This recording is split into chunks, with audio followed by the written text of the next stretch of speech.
Picture this: a quiet village, a fancy train, an old murder, a deadly card game, and a nosy cleaner all hiding dark secrets. Hercule Poirot, the little detective with a big brain, cracks 5 jaw-dropping cases with his sharp thinking. From a locked room to a snowy train, he spots tiny clues, smudged windows, bridge scores, old photos that lead to shocking truths. Each twist is a puzzle, each ending feels just right. Ready to see how Poirot's mind blows everyone away? Dive into these 5 unforgettable mysteries. Chapter 1. The Murder of Roger Ackroyd, the sleepy little village of King's Abbot, where everyone knows everyone else's business. Something terrible happened. Roger Ackroyd, a rich man who lived in a big house called Fernley Park, was found dead in his study, stabbed in the neck with a shiny dagger. It was a shocking crime, the kind that makes people whisper and lock their doors at night. The village buzzed with gossip, but no one could figure out who did it. That's when Hercule Poirot, the famous detective with a funny mustache and sharp brain, stepped in to solve the mystery. This is the story of how Poirot used his clever thinking to crack one of the most surprising cases ever, leaving everyone stunned with a truth they never saw coming. It all started on a quiet evening in King's Abbot. I'm Dr. James Shepherd, the village doctor, and I'm telling this story because I was right in the middle of it. I liked my life visiting patients, chatting with folks, and living with my nosy but kind sister, Caroline. She's the type who knows everything that happens in town, from who's buying new curtains to who's arguing with their neighbor. That night, I got called to Fernley Park after dinner. Roger Ackroyd, a widower who ran a big business, was found dead in his locked study. The news hit the village like a thunderbolt. Who would kill such an important man, and why? When I got to Fernley Park, the house was in chaos. Servants were crying, guests were whispering, and the police were already poking around. Roger's body was slumped in his chair, the dagger still in his neck. The room was locked from the inside, and a window was open just a crack, which made things even stranger. The police thought it might be a robbery gone wrong, but nothing was stolen. I couldn't make sense of it, and neither could anyone else. That's when Caroline, who'd heard Poirot was staying nearby, suggested we ask him for help. Poirot had retired to grow vegetables, of all things, but a case this juicy was too good for him to pass up. Poirot showed up the next morning, looking like a neat little man in a fancy suit, his mustache perfectly twirled. His eyes sparkled like he already knew something we didn't. "Dr. Shepherd," he said, "the truth is like a puzzle. We must find all the pieces, no matter how small." I wasn't sure what he meant, but I was glad he was there. Poirot started by talking to everyone in the house. Roger's stepson, Ralph, his pretty niece, Flora, the strict housekeeper, Miss Russell, the nervous butler, Parker, and even Major Blunt, a quiet hunter who was Roger's friend. Everyone had a story, but none of them added up. The first big clue was the timing. Roger was alive at 9:30 p.m. when he was heard talking in his study. By 10 p.m., he was dead. That meant the killer had only half an hour to do the deed and get away. But how? The locked door and the open window were a puzzle. Poirot walked around the study, his head tilted, muttering about the little gray cells in his brain. He noticed tiny things: a moved chair, a smudge on the window, and a phone call Roger got before he died. I thought these were just random details, but Poirot said, "Nothing is random in a murder, my friend." As Poirot dug deeper, he asked about Roger's life. Roger was rich, but he had problems. He'd been planning to marry Mrs. Ferrars, a widow who died just the day before, supposedly by suicide. Caroline whispered that Mrs. Ferrars had secrets, maybe even a dark past. Poirot's eyes lit up at this. He started asking strange questions, like who was in the house at what time, who saw what, and even what shoes people were wearing. I thought he was being fussy, but he said every detail mattered. "The truth hides in what people don't say," he told me, tapping his head. One of Poirot's tricks was watching how people acted. He noticed Ralph, the stepson, was nervous and kept avoiding questions. Flora, Roger's niece, seemed sweet but was hiding something about money. Major Blunt was too quiet, like he knew more than he let on. Even Parker, the butler, acted jumpy when Poirot asked about a letter Roger was reading before he died. Poirot didn't just listen to their words. He watched their faces, their hands, the way they moved. The body tells the truth when the mouth lies, he said. I was starting to see why people called him a genius. The next big clue came from a conversation Poirot had with me. He asked me to go over every moment of that night, step by step. I told him I'd been at home, then got called to Fernley Park after the body was found. He kept asking about times, like exactly when I left my house and when I got to Roger's. I thought he was being picky, but he said, time is the key to this lock. He also found a tiny piece of cloth near the window, too small to notice unless you were looking for it. Poirot held it up like it was a treasure, saying it didn't belong in the room. Then there was the phone call. Someone had called Roger at 9:30 p.m., and the servants heard him talking. But when Poirot checked with the phone company, they said no call came to Fernley Park that night. This made Poirot smile, which confused me.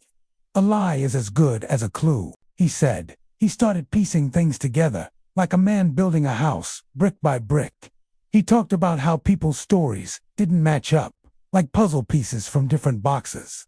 Poirot also found a dictaphone, a machine Roger used to record his voice. It was hidden in a drawer, and Poirot thought it was strange that Roger would use it that night. He played it, but it was blank. Still, Poirot kept it in mind, saying, what is not there can be as important as what is. I was lost, but I trusted him. He was like a magician pulling answers out of thin air. As the days went on, the village was full of rumors. Some said Ralph did it because he needed money. Others thought it was a stranger who climbed through the window. Poirot didn't care about gossip. He walked around King's Abbot, talking to gardeners, maids, even kids playing in the street. He asked about footprints, strangers, and anything odd. One boy mentioned seeing a man near Fernley Park, but Poirot didn't seem excited. Too obvious, he muttered. The real breakthrough came when Poirot sat everyone down in the drawing room at Fernley Park. He called it his little meeting. He started talking about the case like he was telling a story. He went over the clues, the locked door, the open window, the moved chair, the fake phone call, the dictaphone, the cloth. He said the killer was clever, trying to trick everyone with a perfect plan. But Poirot wasn't fooled. He pointed out tiny mistakes, like how the chair was moved for no reason, or how the window smudge didn't match the weather that night. Then he dropped the bombshell. He knew who the killer was. I won't say who, spoilers ruin the fun, but let's just say it was someone nobody expected. Poirot explained how the killer used the dictaphone to fake the 9:30 p.m. conversation, making it seemed like Roger was alive later than he was. The cloth was a clue to how the killer got in and out without leaving tracks. The phone call lie was the final piece, showing how the killer tried to cover their tracks.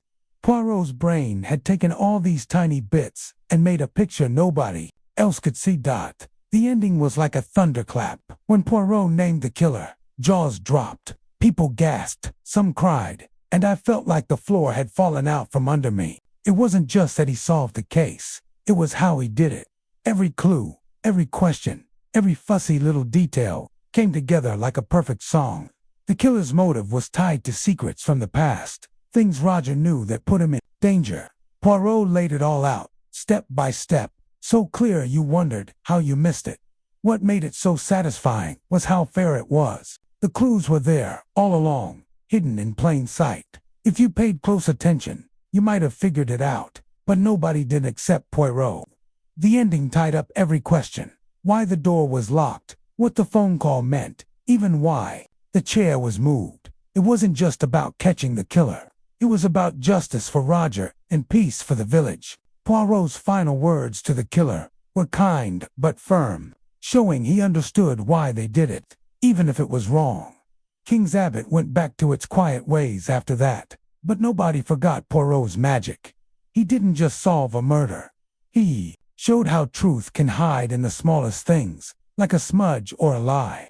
His little gray cells turned a messy puzzle into a clear answer, and the village felt safe again. For me, Dr. Shepard, it was a lesson in seeing the world differently. Poirot wasn't just a detective. He was a master of truth. That's why the murder of Roger Ackroyd is one of Poirot's greatest cases. The twist is so clever, it changed how people write mysteries. The ending feels right, like the last piece of a puzzle snapping into place. If you read it, watch the clues closely. You might catch what I missed. But don't bet on beating Poirot. His brain is one of a kind. Chapter 2. Murder on the Orient Express. The Orient Express, a fancy train that rolled through Europe like a palace on wheels, was supposed to be a smooth ride from Istanbul to Calais. But one snowy night, it turned into a crime scene that nobody could forget. A man was found dead in his compartment, stabbed 12 times, and the train was stuck in a snowdrift, cut off from the world. Hercule Poirot, the little Belgian detective with the twirly mustache, was on board, and he took on the case. With his sharp brain and knack for spotting lies, he unraveled a mystery so wild it left everyone stunned. This is the story of how Poirot's clever thinking cracked a case that seemed impossible, with an ending that was both shocking and perfect. It all started when Poirot boarded the Orient Express after a case in Syria. I'm not in this story myself, but I heard it from a friend who knew Poirot, and it's too good not to share. The train was packed with all sorts of people, rich folks, a princess, a governess, a loud American, and more.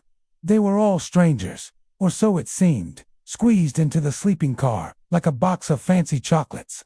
Poirot was just trying to enjoy the ride when the train jolted to a stop in the middle of nowhere, trapped by a huge snowdrift. That's when the screaming started. In the first-class carriage, a man named Ratchet was found dead in his bed, stabbed over and over. The door was locked from the inside, and the window was open just a crack, letting in icy air. Ratchet was a shady American businessman, and nobody seemed too sad he was gone. But who killed him? The train was full of suspects, and with no way in or out because of the snow, the killer had to be one of them. The train's director, Monsieur Bouc, begged Poirot to take the case before the police got there. "You are our only hope, Monsieur Poirot," he said. Poirot's eyes twinkled, and he agreed to solve the puzzle. Poirot started by checking the crime scene. Ratchet's compartment was a mess of clues: a burned piece of paper, a pipe cleaner, a handkerchief with the letter H on it, and a strange button from a conductor's uniform. The window was open, but there were no footprints in the snow. Outside, Poirot rubbed his hands together and said, "The little gray cells, they are working already." He didn't just look at the clues. He thought about what they meant. A clue is only as good as the story it tells. He told BOUC. Next, Poirot talked to every passenger. There were 12 of them, plus the conductor, each with a different story.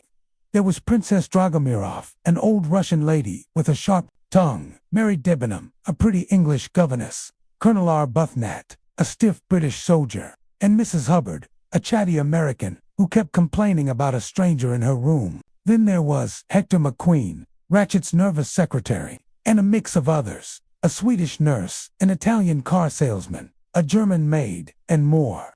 They all swore they were asleep when the murder happened, around midnight, but Poirot wasn't so sure. The first big clue was the time of the murder. The train's doctor said Ratchet died between midnight and 2 a.m., based on the body. But Mrs. Hubbard said she heard a noise at 1 a.m., and the conductor, Pierre Michel, said he was busy elsewhere. Poirot started asking about everyone's movements, down to the minute. He noticed their stories didn't quite match. "People lie, but the truth leaves footprints," he said, smiling. He kept a little notebook, jotting down every word, every glance, every nervous twitch.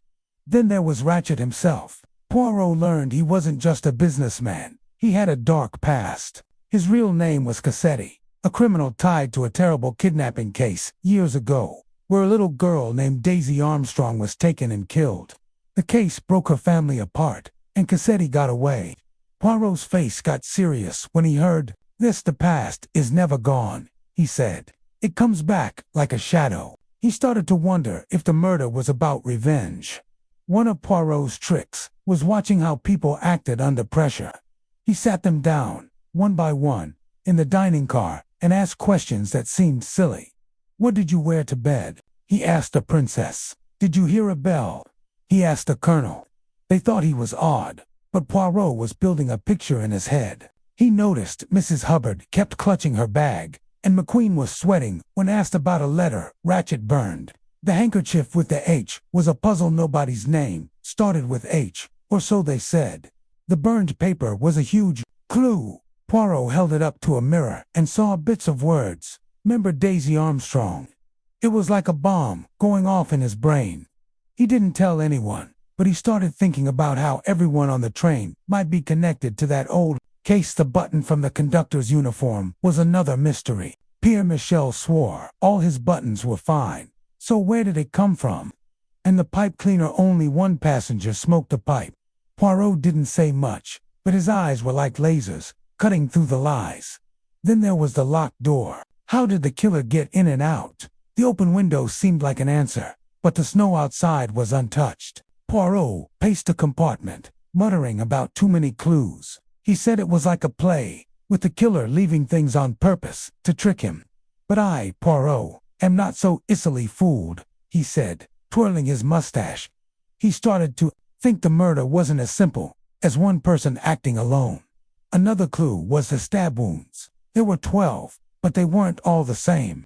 Some were deep, some shallow, some from the right, some from the left. Poirot said it was like a story written by many hands. He also found a red kimono in Mrs. Hubbard's bag, which she swore wasn't hers. Someone had seen a woman in a red kimono in the hall that night, but nobody admitted to owning it. Poirot just smiled and added it to his list. As the train stayed stuck in the snow, Poirot worked fast. He drew a map of the carriage, marking where everyone was at midnight. He checked alibis, like who was in their bunk and who was walking around. The conductor said he saw someone odd, but his story kept changing. Poirot didn't get mad. He just kept asking questions, like a teacher making you explain your homework. "The truth is shy," he said.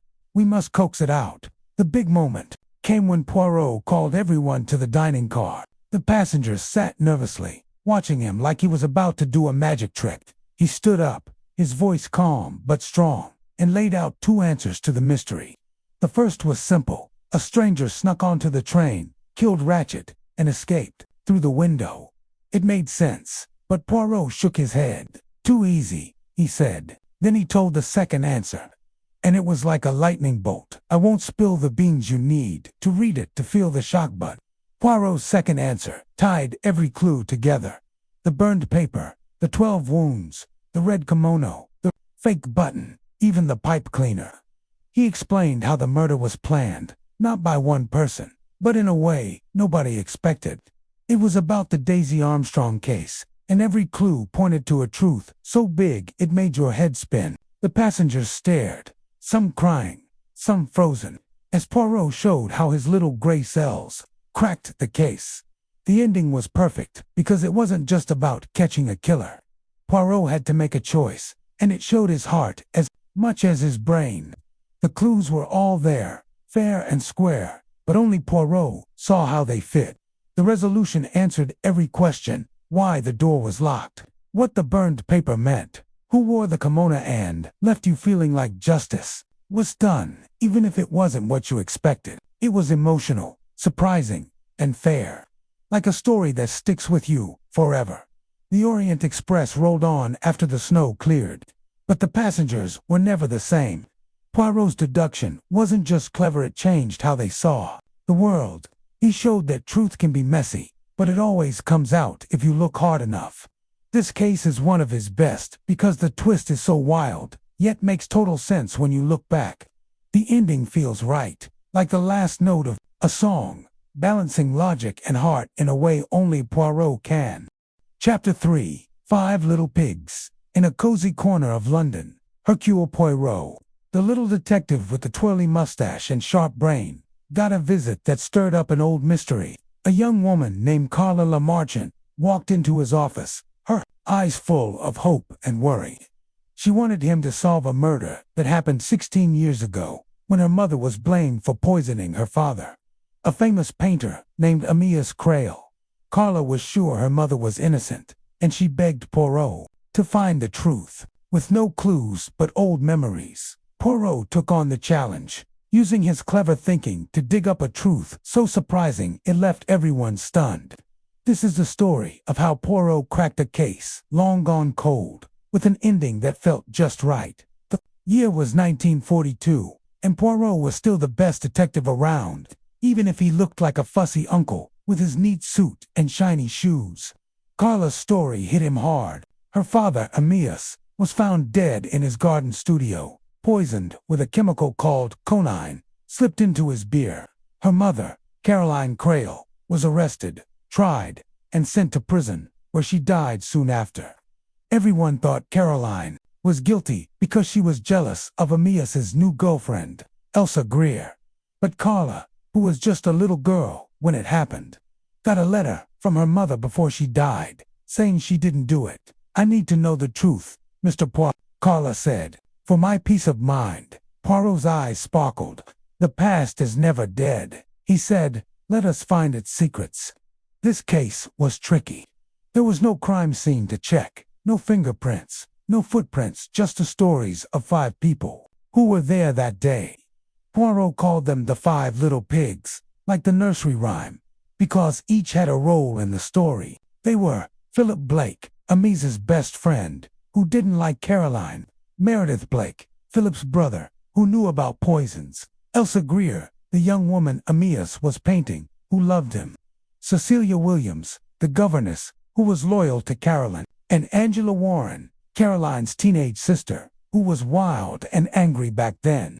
Poirot's job was to talk to them and figure out who was lying. Poirot started by visiting each of the 5 pigs. He didn't have a body to look at or a murder weapon to study, so he had to rely on what people remembered. "Memory is like a painting," he told Carla. "It fades, but it also hides truth in its colors." He asked each person to write down everything they remembered about that sunny day at Alderbury, the Crails' big house by the sea.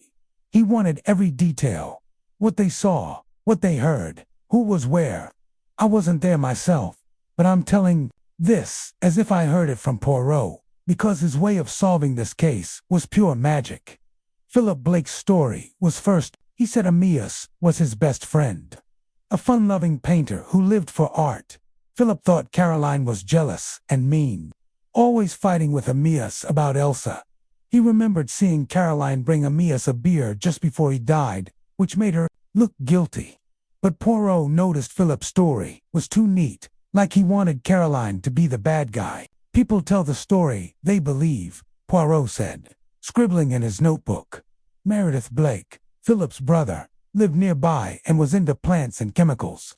He had a bottle of cunning in his lab, and Caroline took it the day before the murder. Meredith said he saw Amyas painting Elsa in the garden, happy as ever, until he drank the beer and got sick. Poirot asked about the cunning, how much was taken, who knew about it. Meredith got nervous, like he was hiding something. Poirot didn't push. He just smiled and said, "The truth is in the silences." Elsa Greer, now a rich lady, was still bitter. She was young and in love with Amyas back then, and she thought Caroline killed him out of jealousy. Elsa's story was full of anger. Said she saw Caroline give Amyas the beer, and he drank it while painting her portrait. But Poirot noticed Elsa's memory was too perfect, like she'd rehearsed it. "Love makes us blind, but also sharp," he said, twirling his mustache. Cecilia Williams, the governess, was different. She was strict but fair, and she liked Caroline. She said Caroline was upset that day, but not crazy enough to kill. Cecilia remembered Angela, the teenage sister, throwing a paperweight in a fight, and Amyas laughing it off. She also saw Caroline with the beer, but swore it wasn't poisoned then. Poirot liked Cecilia's clear memory, but he asked about small things, like where everyone stood in the garden. "Details are the bricks of truth," he told her. Angela Warren, now a grown woman, was the last pig. She was only 15 during the murder, full of teenage fire. She loved Caroline but fought with Amyas a lot. Angela remembered playing in the garden, stealing fruit, and seeing Amyas drink the beer. She also recalled a fight between Caroline and Amyas about Elsa. Poirot asked her about the paperweight and other odd details, like a ladder near the studio. Angela got quiet, like she remembered something new. Poirot didn't say it, but his eyes lit up with all 5 stories. Poirot sat in his office, thinking hard. He laid out the accounts like pieces of a puzzle, looking for what didn't fit. 5 people, 5 truths, but only one story, he said.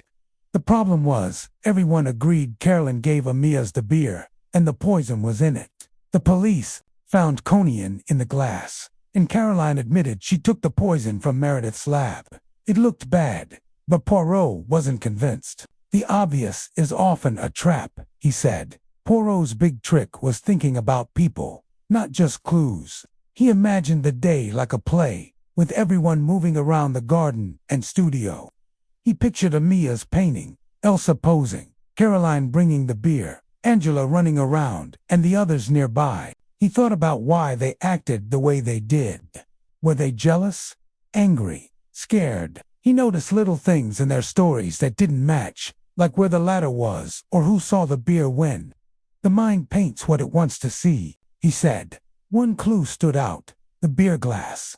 It was empty when Amias died, but someone said it was half full earlier. Poirot wondered who touched it after Caroline brought it. Another clue was the poison. Cunning was rare, and only someone who knew about it could use it. Meredith had it, but so did Caroline. Did someone else know? Poirot also thought about Angela's paperweight and a fight she had with Amias. It seemed small, but Poirot said, no detail is too small for the little gray cells. He went back to Alderbury to walk the garden himself. It was overgrown now, but he stood where Amias painted, where Elsa posed, where Caroline stood. He closed his eyes, picturing the scene. The truth is in the picture, he muttered. He noticed a bench that was moved, a detail nobody mentioned. He asked Carla about her mother's letter, which said, I didn't do it. Poirot believed her, but he needed proof. The breakthrough came when Poirot put the 5 stories together, like a painter mixing colors. He saw a pattern in the lies and half-truths.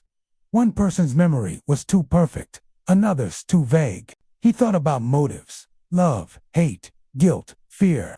He realized the murder wasn't just about jealousy. It was about something deeper, hidden in the past. The heart hides what the eye sees, he said. Poirot called the 5 pigs to a meeting at his office. Carla was there, holding her breath. He started telling the story of that day, but not the way they remembered it. He talked about the beer, the poison, the ladder, the bench, the paperweight. He showed how one person's actions didn't make sense unless they were hiding something big. I won't say who the killer was. You need to read it to feel the shock, but Poirot's answer was like a lightning bolt. He explained how the poison got in the beer, who moved the glass, and why the motive was buried in secrets nobody wanted to tell. The ending was perfect because it gave Carla the truth she needed. Poirot's deductions tied every clue together. The glass, the poison, the moved bench, even the paperweight. It wasn't just about finding the killer. It was about understanding why it happened. The resolution felt fair, like a story that had to end that way. Every question was answered, and the truth set Carla free, giving her peace about her mother. The 5 pigs were stunned, some angry, some sad. But they couldn't argue with Poirot's logic. What made this case so special was how Poirot solved it with no clues but memories. He showed that truth doesn't fade, even after 16 years. His little gray cells turned a hopeless case into a clear picture, like cleaning a dusty painting. The ending was emotional, tying up the past and present in a way that felt right. 5 Little Pigs is one of Poirot's best because it's not just about a murder, it's about people, their mistakes, and their hearts. The twist is so clever, yet so simple, you'll wonder how you missed it. Chapter 4. Cards on the table in a fancy London house. A strange dinner party turned into a deadly game. Mr. Shaitana, a rich man with a creepy smile, invited 8 people to play bridge, a card game full of strategy and secrets. 4 of the guests were detectives, including Hercule Poirot, the little Belgian with the twirly mustache and sharp brain. The other 4 were people Shaitana said had gotten away with murder. When Shaitana was found stabbed during the game, Poirot had to figure out which of the 4 murderers struck again. With his clever thinking, he solved a case so tricky It felt like a magic trick, leading to an ending that was shocking but perfect. It all started when Shaitona, a man who loved drama, invited Poirot to his grand house. I wasn't there myself, but I heard the story from a friend who knew Poirot, and it's too wild to keep quiet. Shaitona's idea was bold. He wanted for sleuth Poirot, Superintendent Battle from Scotland Yard, Colonel Race, a secret agent, and Mrs. Ariadne Oliver, a mystery writer, to meet for people he claimed were killers who never got caught. The guests were Dr. Roberts, a jolly doctor, Mrs. Lorimer, a sharp, older lady, Major Despard, a tough explorer, and an Meredith, a shy young woman. Shaitana said they'd all done something bad, but he wouldn't spill the details. "Let's play bridge and see what happens," he said, with a grin. The evening began with drinks and chatter, but Poirot's eyes were already scanning everyone. He didn't trust Shaitana's game, but he loved a challenge. "The mind is like a card table," he said. "Every move tells a story."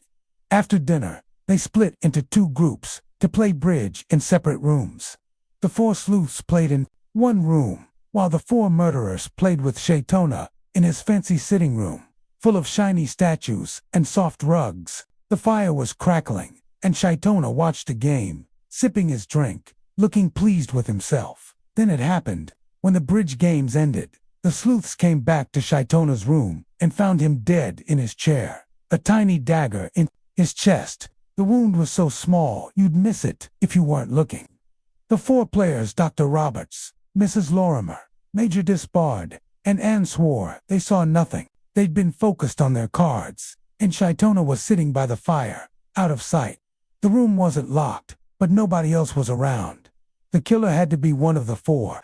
Poirot's face lit up. "A perfect puzzle," he said. "Let us deal the cards of truth." Poirot started by checking the crime scene. The dagger was from Shaitona's collection, a shiny little thing that could slip in and out without much blood. The chair was close to the fire, so the killer had to move quietly to stab him without the others noticing. Poirot looked at the bridge table, where cards and score sheets were still scattered. "Bridge is a game of memory and risk," he said.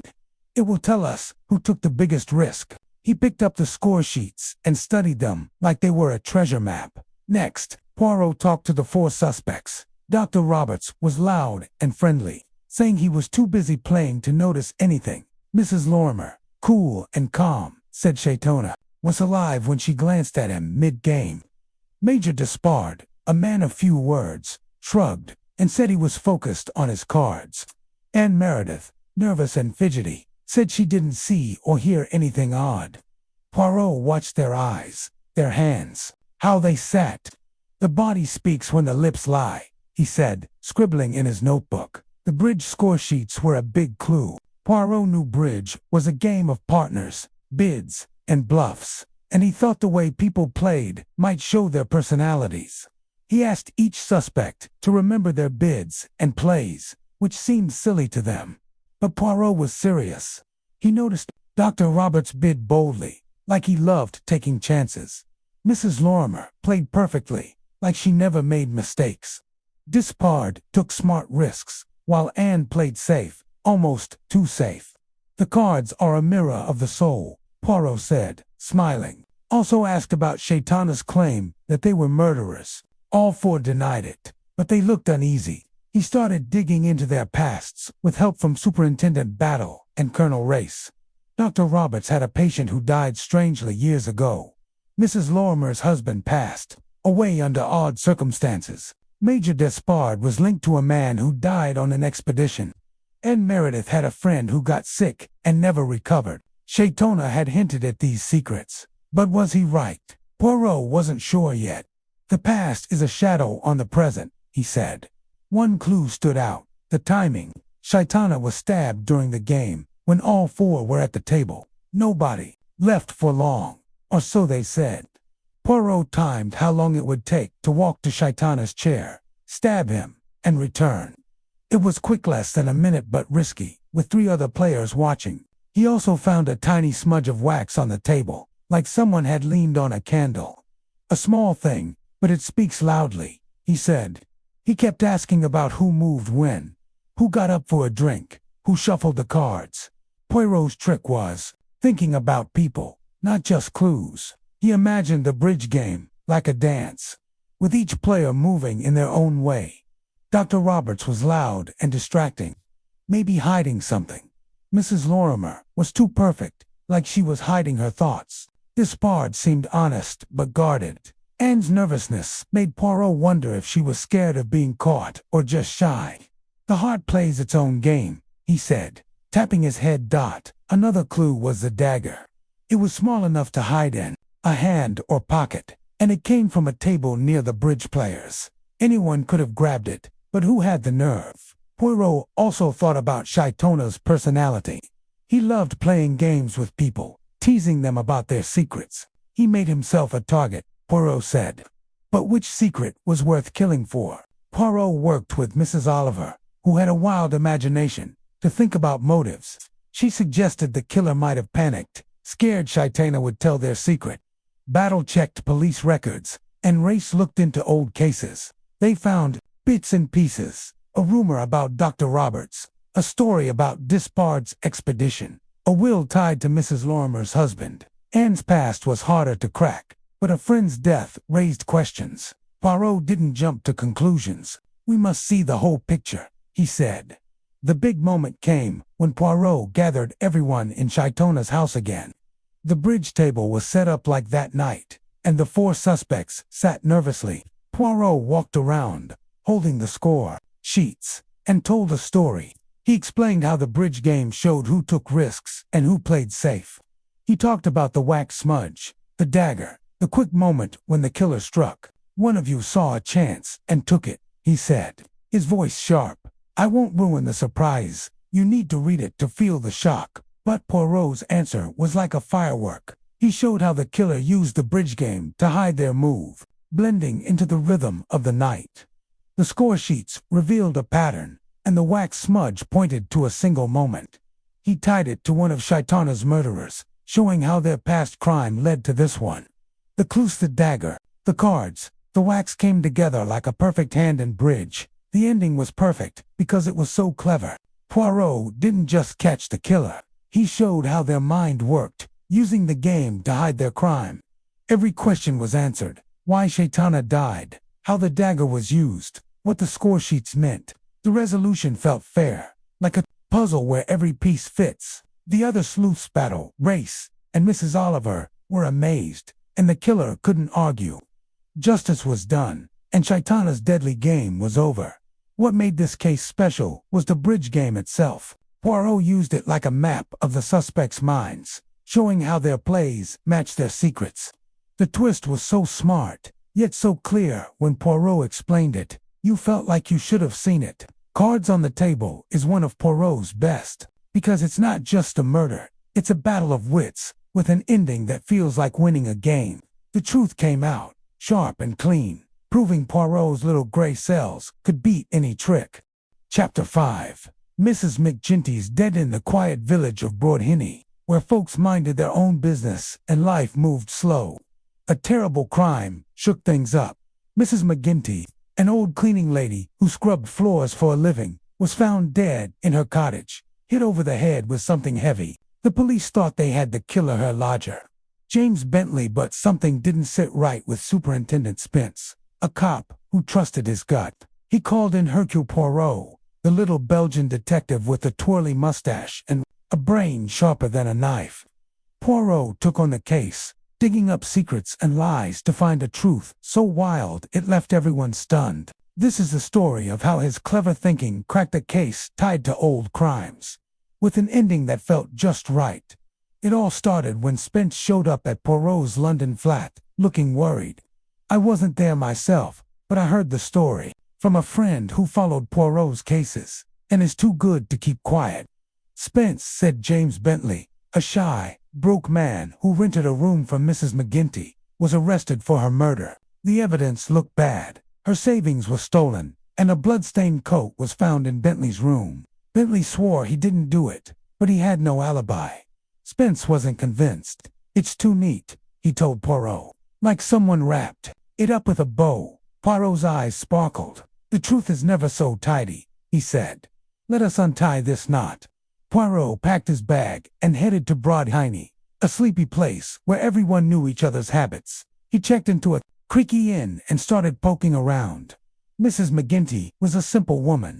Not rich, not mean, just someone who cleaned houses and kept to herself. Why would anyone kill her? Poirot walked to her cottage, a tiny place with a sagging roof. The crime scene was gone, but he pictured it. Mrs. McGinty on the floor, a heavy sugar hammer nearby, her savings gone. The answer is in the everyday, Poirot said, rubbing his hands. His first step was talking to the villagers.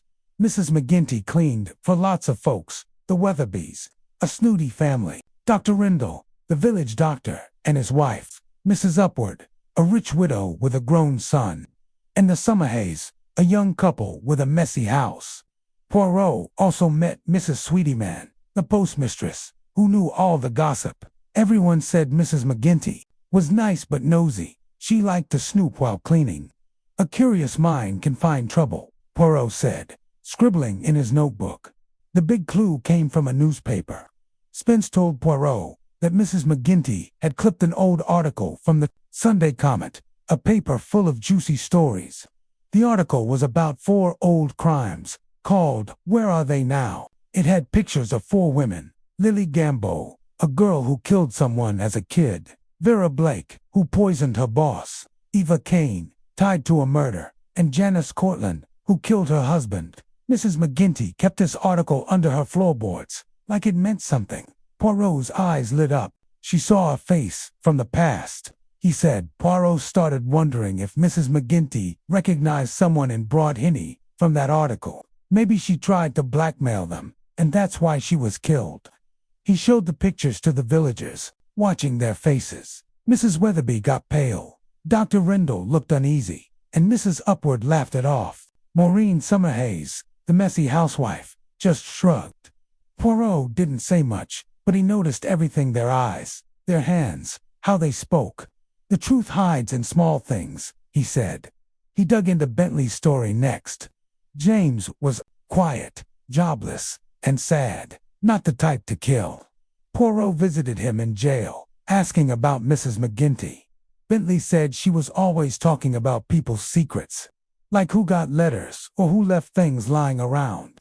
He remembered her saying, "You'd be surprised what I find cleaning houses." Poirot asked about the blood-stained coat, but Bentley swore it wasn't his. Someone wants him to look guilty, Poirot muttered. Poirot's trick was thinking like Mrs. McGinty. He went to her cottage and pretended to be her, looking at what she saw every day. He checked the houses she cleaned, asking about old photos, letters, anything that might link to the newspaper article. At the Weatherbys, he found a family album with a missing picture. At Mrs. Upward's, he saw a photo of a young girl who looked familiar. Dr. Rindle's wife dropped the cup when Poirot mentioned Eva Kane. Fear is a great clue, he said, smiling. Another clue was the sugar hammer, the murder weapon. It was a heavy tool for cutting sugar, not something you'd carry around. Poirot thought the killer grabbed it from Mrs. McGinty's kitchen, meaning it wasn't planned. But why take her savings? Was it to make it look like a robbery? He also found a footprint in the garden, too big for Bentley. The little gray cells, they see what others miss, he said, pacing. Poirot started asking about the 4 women in the article. He got help from Mrs. Ariadne Oliver, the mystery writer from the Bridge case, who loved digging into old scandals. She found records on Lily Gamboa, Vera Blake, Eva Kane, and Janice Cortland. Each had a dark past, but where were they now? Poirot wondered if one of them lived in Whodunit, hiding under a new name. He looked at the women in the village: Mrs. Weatherby, Mrs. Rindle, Mrs. Upward, even Maureen Summerhays. Could one of them be a killer from years ago? The village was buzzing with gossip as Poirot asked questions. People thought he was odd, always sniffing around, asking about old photos or who knew Mrs. McGinty best. He talked to Deirdre Henderson, the Weatherby's shy daughter, who seemed scared of her stepfather. He asked Robin Upward, Mrs. Upward's son, about his mother's past. Robin was a playwright, full of big ideas, but he got jumpy when Poirot mentioned the article. "Everyone has a secret," Poirot said, twirling his mustache. Then came a second crime. "I won't say who," to keep the surprise, but someone else in Whodunit was attacked, and it shook Poirot. He realized the killer was desperate, trying to cover their tracks. The new clue was a coffee cup with a strange stain, like poison. Poirot connected it to the newspaper article and Mrs. McGinty's snooping. She saw something she shouldn't have, he said. He started to think the murder was about keeping an old secret buried. Poirot's big moment came when he gathered everyone at the Summerhays house. The room was crowded, with villagers sitting on mismatched chairs, watching him like he was about to pull a rabbit from a hat. He held up the newspaper article and started telling the story of Mrs. McGinty's last days. He talked about the sugar hammer, the footprint, the missing photo, the coffee cup. He explained how Mrs. McGinty found a clue tying someone to one of the 4 women in the article. She thought it was a game, but it was deadly. He said, "I won't spoil who the killer was. You need to read it to feel the shock." But Poirot's answer was like a firecracker. He showed how the killer used the sugar hammer on impulse, stole the money to fake a robbery, and framed Bentley with the coat. The newspaper article was the key, linking the murder to an old crime. Every clue fit: the footprint, the photo, the coffee cup, even Mrs. McGinty's nosy habits. The killer's motive was about hiding a past they couldn't escape, and Poirot saw through their lies. The ending was perfect because it saved an innocent man and brought justice. Bentley was freed, and the village felt safe again. Poirot's deductions tied up every question: why Mrs. McGinty died, how the killer framed Bentley, what the article meant. The resolution was fair, like a puzzle where every piece clicks. The villagers were stunned, some angry, some relieved, but nobody could argue with Poirot's logic. It was emotional, too, because it showed how one woman's snooping changed everything. What made this case special was how Poirot found the truth in ordinary things: newspapers, photos, a hammer. His little gray cells turned a simple village murder into a story of hidden lives and old sins. The twist was so clever, yet so clear when he explained it. You felt like you should have seen it. Mrs. McGinty's Dead is one of Poirot's best because it's about small details leading to a big truth with an ending that feels like coming home. The truth came out, sharp and true, proving Poirot could solve anything.